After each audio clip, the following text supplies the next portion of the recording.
Imagine waking up tomorrow morning and discovering that your business made money while you were asleep. No customers walked through your door. You didn't answer a single phone call. You weren't sitting at a desk. And yet, something you built kept working. That sounds almost impossible until you realize that some of the world's most powerful businesses are designed around exactly this idea. The secret isn't simply passive income. In many cases, these businesses require serious work up front. But once the system is built, technology, customers, employees, subscriptions, or assets can keep generating revenue without requiring you to be physically present every minute. And there's an important distinction most people miss. A business that can operate without you is not necessarily a business that requires no work. The real goal is something more interesting. Building an asset that doesn't depend entirely on your time. By the end of this video, you'll see 20 different business models that can continue operating after you close your laptop and one common principle that connects almost all of them. Welcome to Money Explained Differently, where we uncover the hidden side of money and explain the financial stories most people never see. Let's start with a business almost everyone has interacted with. Number 20, vending machines. Imagine a machine sitting inside an apartment building, office, hotel, hospital, or warehouse. You don't need to stand behind a counter. Someone gets hungry. They tap their card. The machine delivers a snack. The transaction happens whether you're there or not. That's the appeal of vending machines. Once the location, machine, inventory, and payment system are established, sales can happen around the clock. But here's the part people often underestimate. The machine isn't the business. The location is. A vending machine in a terrible location can sit there untouched. A machine in a high-traffic building can become a small automated retail operation. You still have to restock products, maintain equipment, manage payment systems, handle theft or damage, and negotiate locations. So it's not truly passive. But it demonstrates our first major principle: money can be generated by a system instead of directly by your hours. And the next business takes that idea much further. Number 19, laundromats. A laundromat has a strange business model. Customers bring the work. They bring their clothes. They operate the machines. They pay for electricity, water, equipment, and convenience. The owner provides the infrastructure.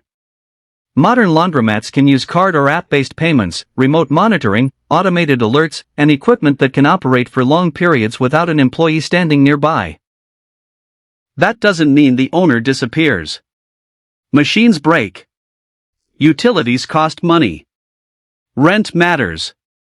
Cleaning matters. But once established, the revenue isn't directly tied to the owner's personal labor. And that brings us to another model based on infrastructure. Number 18, self-storage. Think about what happens when an American family moves. Maybe they're downsizing. Maybe they're relocating for work. Maybe they're renovating a house.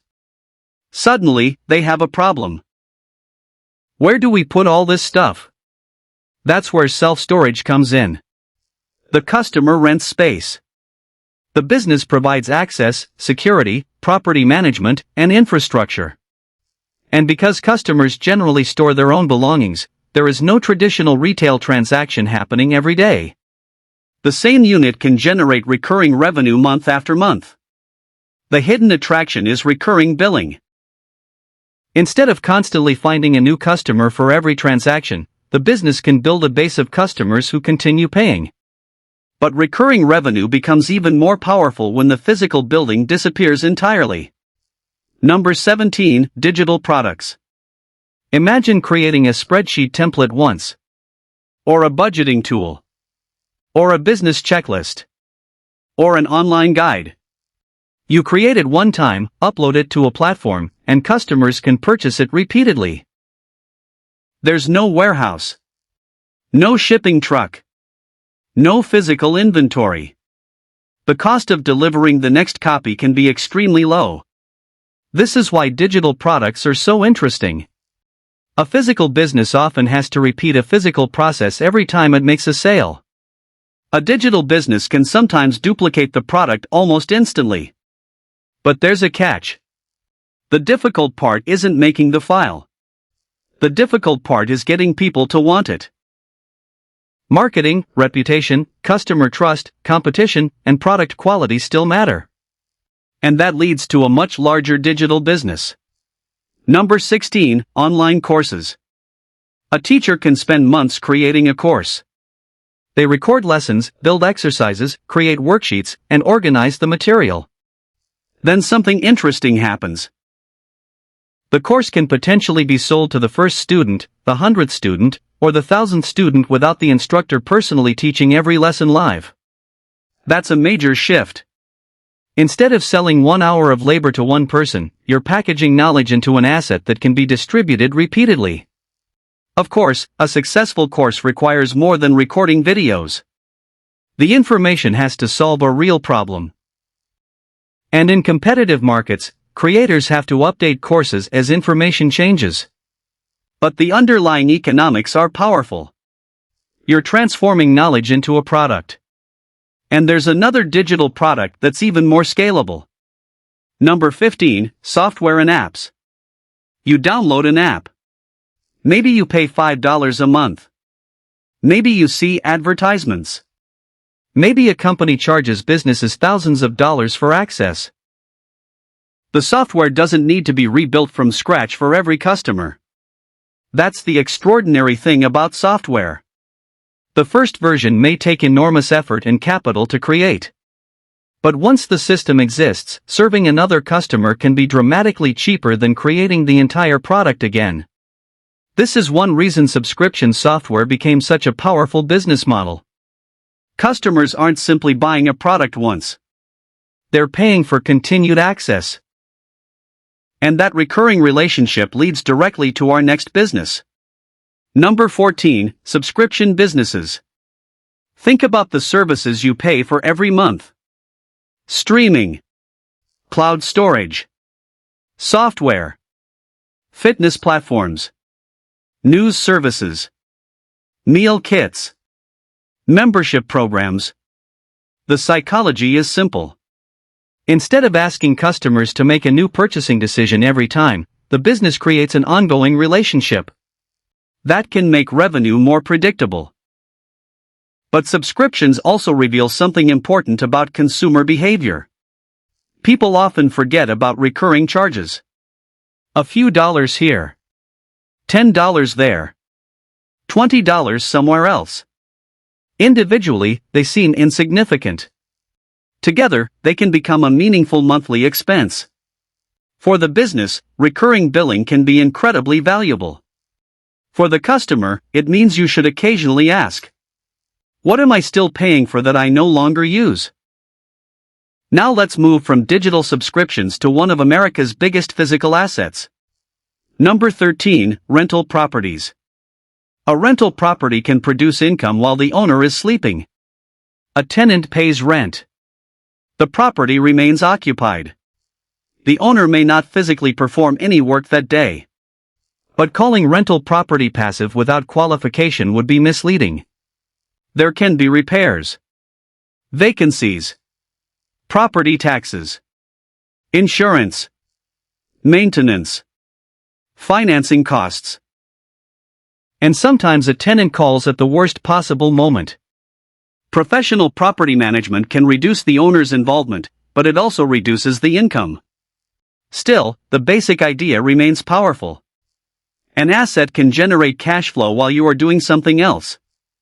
And rental property has another feature investors often focus on, the possibility that the underlying property itself may increase in value over time. But real estate doesn't have to mean owning an apartment building. Number 12, parking spaces and parking lots. In crowded cities, land has a simple function. People need somewhere to put their cars. A parking business monetizes access to a piece of land. Customers may pay by the hour, day, month, or through an app. Automated gates, license plate recognition, digital payments, and monitoring systems can reduce the amount of staff required. The business is essentially selling temporary access to space. And that same principle appears in another unusual business. Number 11, billboard advertising. A billboard can sit beside a highway 24 hours a day. The owner doesn't need to personally sell something to every driver. Instead, advertisers pay for access to the audience passing by. It's a fascinating business because the product isn't really the billboard. The product is attention. The same concept exists online. And that's where things get much more interesting. Number 10, YouTube channels. A YouTube video can be watched while the creator is sleeping. One person watches it in California. Another watches it in Texas. Another discovers it weeks or months later. If the channel qualifies for monetization and attracts advertisers or other revenue opportunities, that old video can continue producing economic value. But there's a hidden cost. The creator had to make the video. And sometimes they have to make dozens or hundreds before the system begins working. So YouTube isn't passive at the beginning. It's closer to building a library. Each useful video becomes another potential entry point for an audience. And once you understand that, you can see why another online business model is so powerful. Number 9, blogs and niche websites. Imagine a website answering questions people search for every day. How do you repair something? Which product should you buy? How does a mortgage work? What's the difference between two financial products? A useful page can continue attracting visitors long after it was published. Revenue might come from advertising, subscriptions, sponsorships, or affiliate relationships. Again, the work happens up front. But the content can continue functioning after the creator walks away from the keyboard. However, there's another business where you don't even have to create the product yourself. Number 8, affiliate marketing. Suppose you recommend a product. A customer clicks your special link. They buy it. The retailer handles the inventory, shipping, payment processing, and customer fulfillment. The affiliate may receive a commission. That's the attraction. You aren't necessarily building the product. You're helping connect a customer with it. But this model depends heavily on trust. If you recommend terrible products just to earn commissions, your audience eventually notices. The real asset is not the link. It's the audience's confidence in your recommendation. And that brings us to a business where the audience itself becomes the product. Number 7, newsletters. A newsletter can be created once and distributed to thousands of subscribers simultaneously. Some newsletters make money through advertising. Others use subscriptions. Some sell products or services. The technology can automate delivery. But once again, the machine isn't the important part. The audience is. A newsletter with 100,000 engaged readers can be far more valuable than one with 1 million people who never open it. This is the broader lesson. Attention is an economic asset. And businesses have been monetizing attention long before the internet existed. Number 6. Stock photography, music, and creative licensing. A photographer takes a picture. A musician creates a track.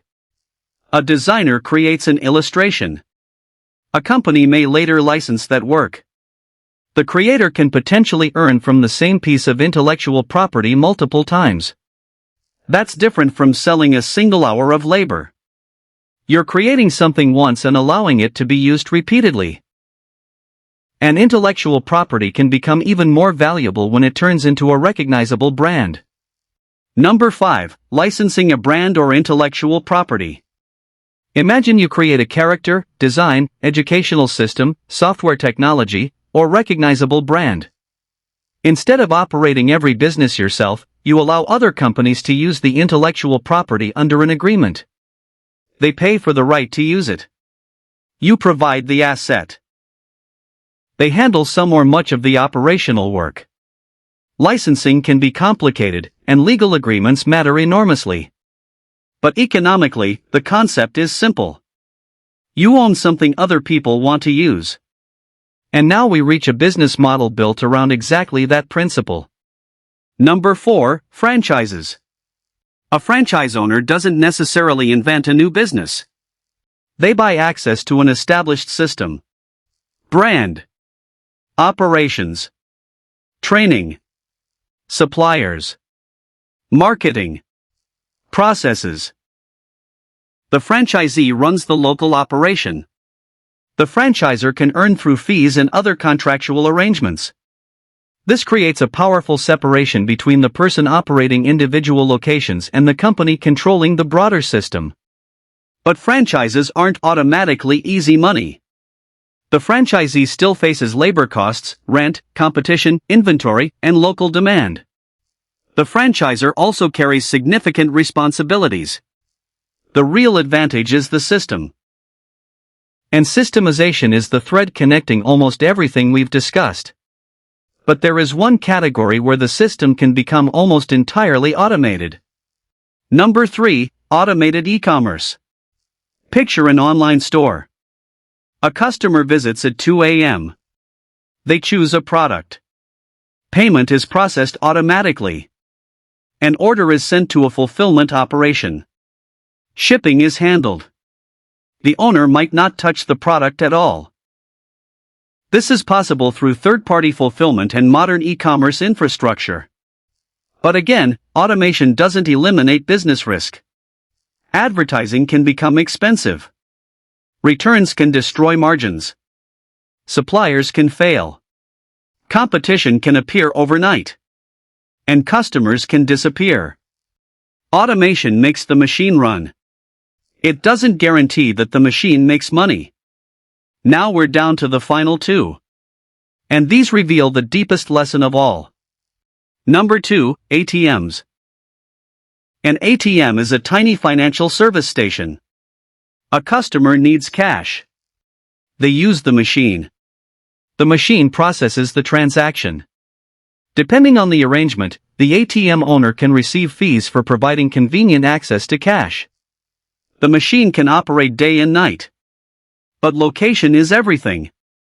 An ATM where nobody needs cash has little value. An ATM in a high-traffic location can be much more useful. Once again, the business isn't just the machine. It's the combination of asset, location, demand, and system.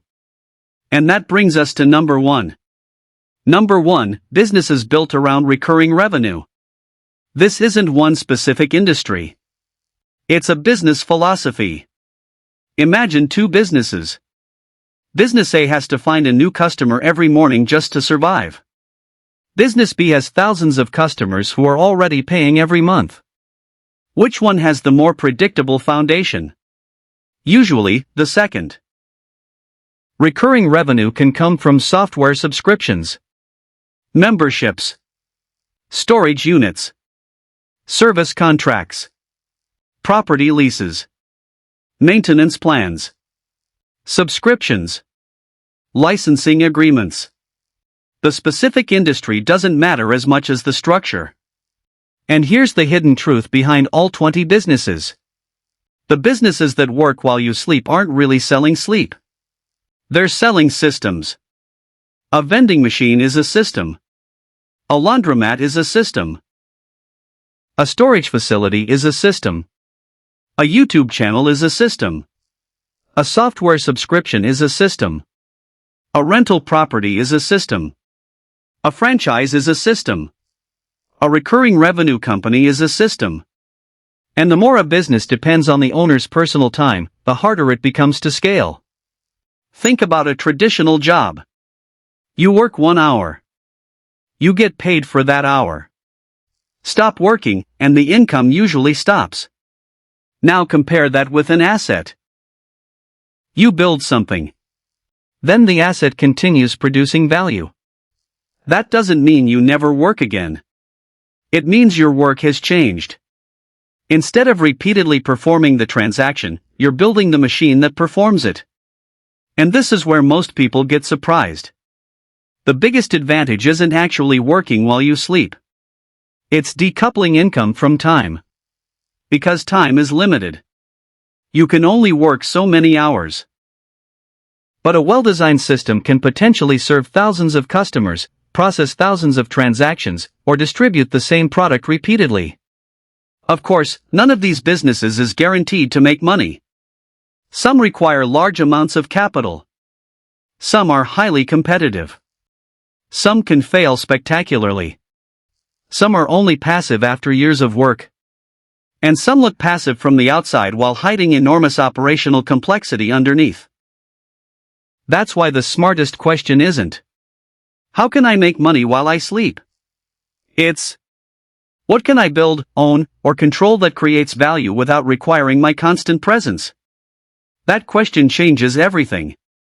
Because once you stop thinking only about jobs and start thinking about assets, systems, customers, intellectual property, distribution, and recurring revenue, the world of business starts to look very different. A person sleeping in a house might be paying a mortgage to a bank. A bank may be earning interest. A landlord may be collecting rent. A software company may be collecting subscriptions. A storage facility may be collecting monthly payments. A content creator may be earning from an old video. A business owner may be receiving revenue from customers who don't even know the owner is asleep. Millions of financial transactions continue happening every hour whether we personally participate or not. And that's the real hidden side of money. Money doesn't always move because someone is working at that exact moment. Sometimes it moves because someone built a system years earlier. So if you remember only one thing from this video, remember this. The goal isn't to avoid work. The goal is to make your work create something that can keep working after you're finished. That's the difference between simply earning income and building an asset. If you want to discover more hidden truths about money, subscribe to Money Explained Differently. We explore the financial stories behind the decisions that shape everyday life. And the next time you see a vending machine, a storage facility, an ATM, a rental property, or even a simple subscription charge on your bank statement, look at it differently. Because somewhere behind that ordinary transaction, there may be a business quietly making money while somebody sleeps.